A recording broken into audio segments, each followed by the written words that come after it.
thing that I had ever had my hands on. It was the script that changed Scott Wolf's life. A script for a dramatic series called Party of Five. Should I start on camera? Yes, sir. You're on camera right. I get the letters of, "You are the luckiest girl in the world to get to work with Scott Wolf." You know, and then I get the other ones, "I hate you because you get to work with Scott Wolf." I like to think that the positive energy is a similarity between myself and Bailey and the character. You know, I like to be... In the next half hour, we'll take a closer look at this character, a Hollywood heartthrob who's shown that he has heart. We are in a profession where what we do entertains people, and if people are actually being entertained by it and enjoying it, then it means something. Life, secrets, love, passion, business, career, relationship, dream, future, life, uncut. Hi, everybody. Welcome to Scott Wolf Uncut. I'm Todd Newton here at Atlantic Restaurant in Los Angeles, a place that's owned by the brother of a superstar. Oh, yeah. More on that later. But right now, let's talk about Scott Wolf. He plays a restaurateur in the series Party of Five, and that role has made Scott a household name. This guy has a lot to be happy about. He stars in a hit TV show and has a growing movie career. And yet for Scott Wolf, acting was never a lifelong passion. I was more an athlete than anything as a kid. I played baseball and football and soccer, and didn't really do any acting until I got out of school. The acting bug was planted in Scott's head by a family friend just before college graduation.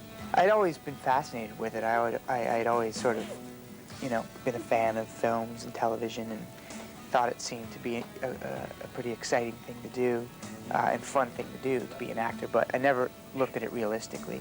But then when this guy said something, all of a sudden it seemed like, well, wait a second, that's actually a job that I can pursue and study and maybe be able to do. So Scott moved from New Jersey to Los Angeles to pursue an acting career. He did TV commercials and guest starring roles on series, then got his big break, the role of Bailey in Party of Five.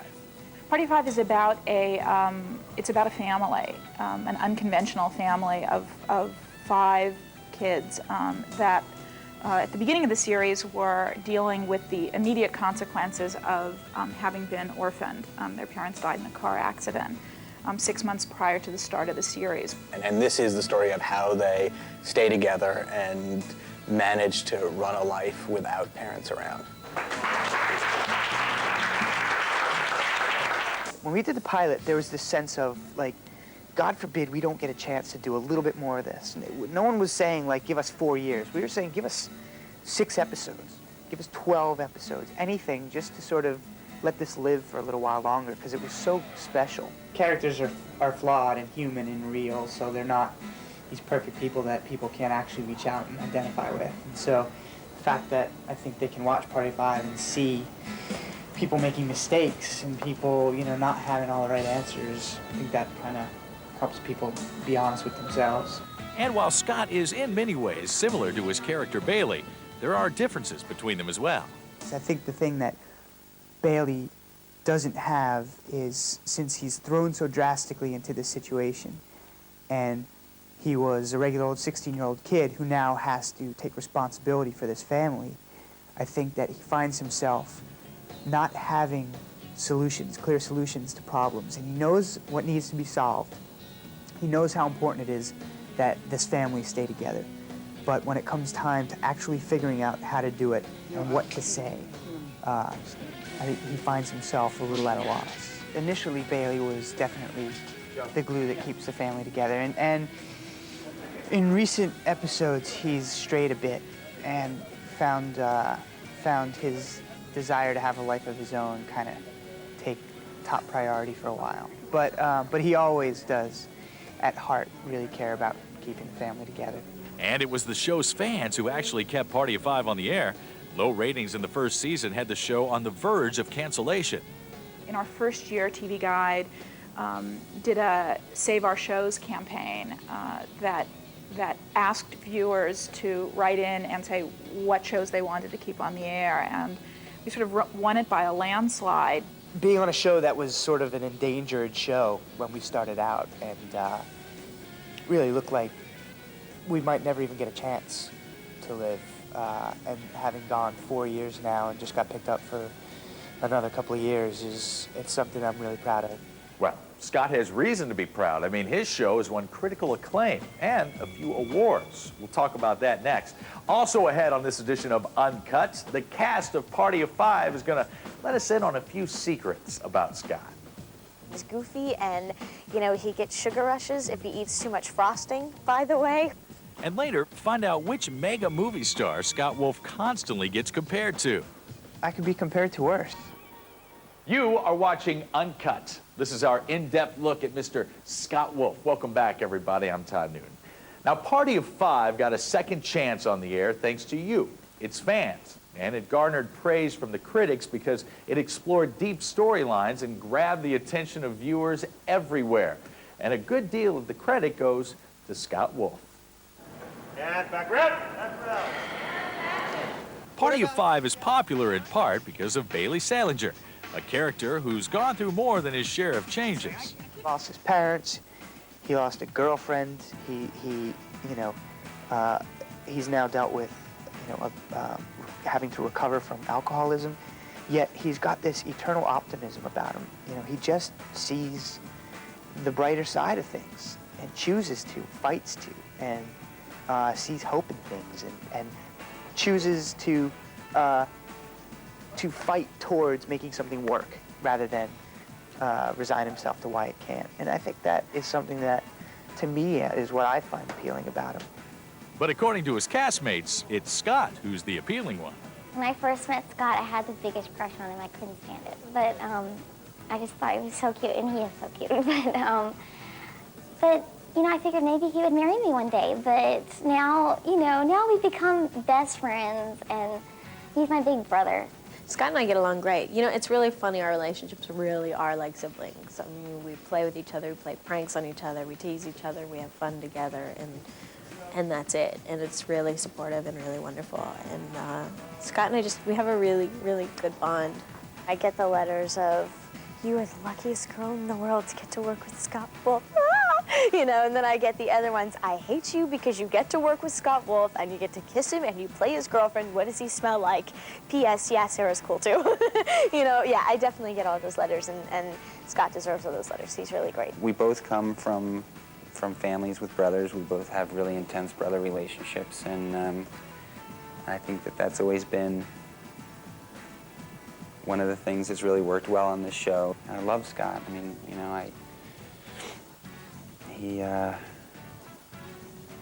he's a riot. He's a lot of fun.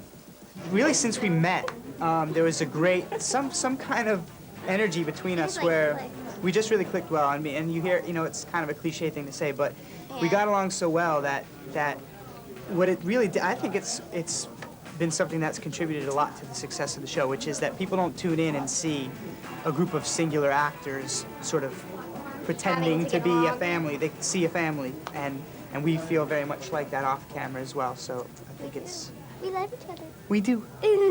Oh, I'm doing. And it was this family dynamic, teamed with some excellent writing, that won the show a Golden Globe for Best Drama in 1996. This was a completely unexpected thing. I mean, it was such an honor to be nominated in itself, and the whole concept of actually winning was just so far away from our thoughts, and this is just such an incredible thing. Best Television Series Drama, Party of Five, Columbia TV, Fox. Scott was on hand to hear the announcement of the show's second Golden Globe nomination for the following year. In a way, it's sweeter. This second nomination, in a way, we're not the one-trick pony. We're not the flash in the pan. The fact that we have maintained what we're doing and that it's still being recognized as part of what is good on television is something I'm very proud of. While the show didn't win the Golden Globe the second time around, it did win the hearts of people everywhere. The show is so popular, it even has a soundtrack. When I watch the show, I'm always, pleasantly surprised by the new songs that they put in, and it's nice because it really, I personally love music, and I think that it adds a lot to what we do as actors and the people putting the show together. So I'm glad that they spend the time to get really great songs. And while the fans love the soundtrack, they love Scott just as much, sometimes a little too much. The most extreme thing was I got kind of tackled from behind at a movie theater. Most people are really cool. Most people are really respectful and just sort of want to say they like the show and get a chance to tell someone who works on the show how much they like it, and that's cool. But very few crazy, out of control fan stories, which I'm glad is the case. At least Scott's fans don't confuse him with anyone else. Or do they? I get the Tom Cruise thing now and again. And actually some people have said Michael J. Fox, but it's mostly Tom Cruise. Well, I could be compared to worse. I could do a lot worse. But ultimately, like anybody, I want to be seen for myself and for what I'm doing. And it's little by little, falling by the wayside, which is a good thing. The hit show, the instant fame, it's all been an education for Scott, and it still is. I'm still figuring out my process as an actor as I go, and I'm experimenting with different techniques to sort of break down a scene and figure out what's going on within it. I've learned a lot about television. I've learned a lot about myself as an actor, and it's been by far the most eventful year of my life, and I think I've learned a lot of things that I love about working in television, and a lot of things that are frustrating about working in television. Part of the frustration of it is just the speed at which we have to work. An average feature film will shoot, I don't know, maybe a couple pages a day, and we shoot upwards of 9 pages a day, and so it's just you move so quickly and you do so much so fast that it's hard to really feel like you're nailing everything down and really exploring everything as far as you can. And that's, I think, what makes Party of Five exceptional, is that everyone surrounding it has no interest in just going through the motions. Everyone's here to do the best they can possibly do, and I think it shows. I hope it does. Oh, you can be sure it shows. And Party of Five has the following to prove it. Now stay right where you are, because when Uncut returns, Scott Wolf takes on movie making and ponders his future. I don't know wind up. I don't know how long it's going to take to get where, and I don't know that I care to know that. Also coming up, Scott is on the go as a movie actor. It's wildly entertaining. It is just a romp. It's just a ride from start to finish. Watching Uncut. This is our up-close and personal look at Scott Wolf. Well, we're coming to you from LA's trendy restaurant, Atlantic, which is co-owned by Madonna's brother, Christopher Ciccone. Now, being in the restaurant business comes naturally to Scott Wolf on Party of Five, but recently the actor himself has been branching out. Thanks very much. You too. As an actor, Scott has begun to show an impressive range beyond the small screen. He's appeared in small films like Double Dragon, and in 1996, he landed a part in White Squall, a true story about a group of teenage boys who crew a school sailing ship. The idea of actually being out at sea, it's the unpredictability of it and the lack of control, and the fact that you are at the mercy of natural forces, in the strongest sense when you're out at sea. And that is a very scary thing to someone who's spent their life on land, and I think that's part of the theme of the film is our powerlessness and lack of control in the face of nature. After completing White Squall, Scott co-starred in The Evening Star with Juliette Lewis. He also has a starring role in Go. My character and Jay Moore's character, we play soap opera actors who have been gotten themselves into some trouble with the police, and in order to get out of trouble, have to go undercover into this small-time drug sting operation. And they are just wildly unprepared for it, and they just have no interest in being there. They just want to fulfill their obligation and get done. Something Scott was able to get done was to fulfill a dream to work in theater. He had his opportunity in Massachusetts at the Williamstown Theater Festival. I was actually in New York, meeting some people in the theater and just sort of trying to voice that I wanted to get up on stage, and one of the guys that I met with actually said, you know, what are you doing this summer? And I thought it was too late to get involved in anything for the summer, but they were still casting shows for the festival, and I was lucky enough to be able to go audition for it and get the part. For Scott, working in theater allows him to exercise another part of himself as an actor.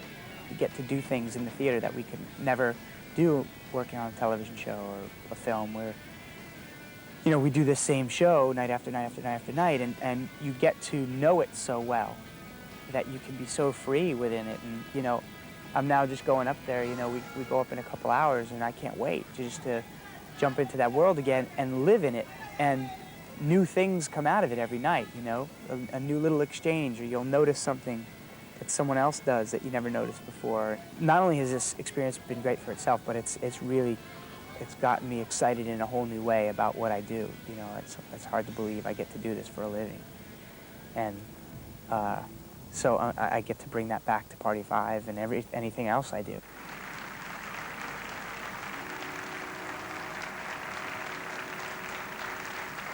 And I'm sure we'll be seeing Scott Wolf doing television, films, and theater for a long time to come. But up next, here on Uncut, Scott hits the ice for a good cause.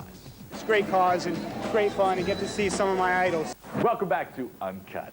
You know, Scott Wolf spends a lot of his time working, whether it's on Party of 5, or in the movies, on stage. He's a busy man, but he still makes time for other things that are just as important. Okay, raise the camera. Scott Wolf's Party of 5 character, Bailey, is a recovering alcoholic. Scott Wolf, who plays Bailey on Party of 5. And Scott enjoys teaching others about the lessons his character and he has learned.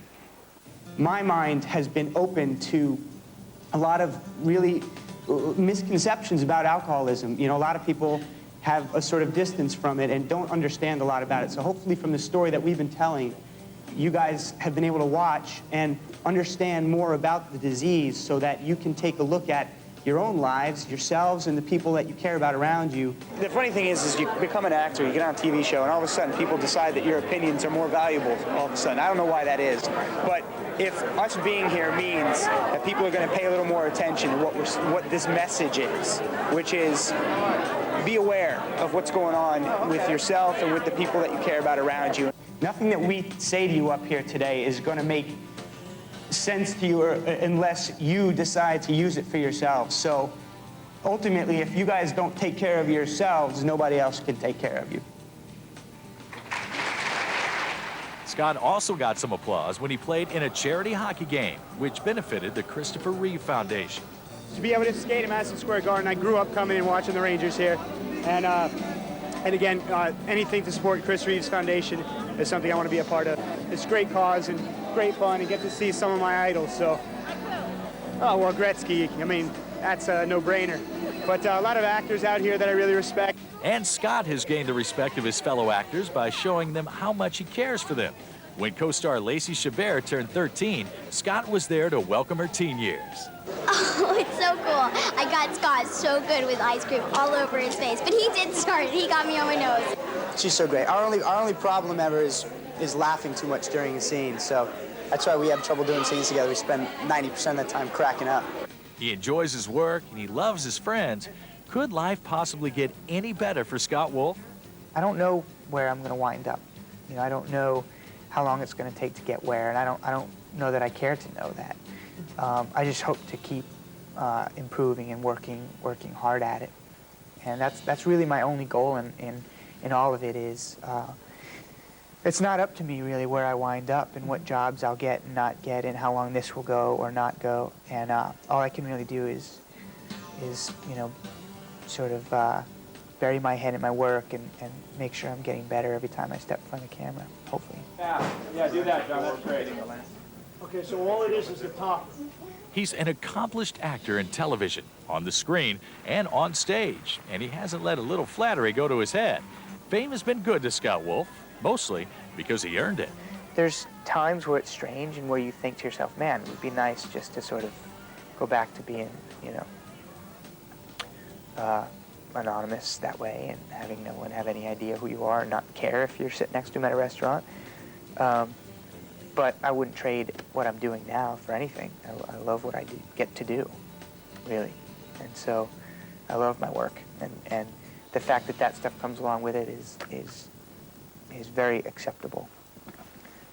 Well, folks, that's all the time we have for this edition of Uncut. I want to thank everyone here at Atlantic Restaurant in Los Angeles for letting us hang out for a little while. And as always, most of all, thanks to you for watching. I'm Todd Newton, and remember, here at E, we live for this stuff. We'll see you next time. We were actually picking out presents during the holidays one year. My mom actually took us to the store and let us pick out presents, but she wasn't going to give them to us until we actually got to open them. And so I picked out this blue hockey stick. And so we were all carrying, my brothers and I are all carrying around the stuff that we're going to get.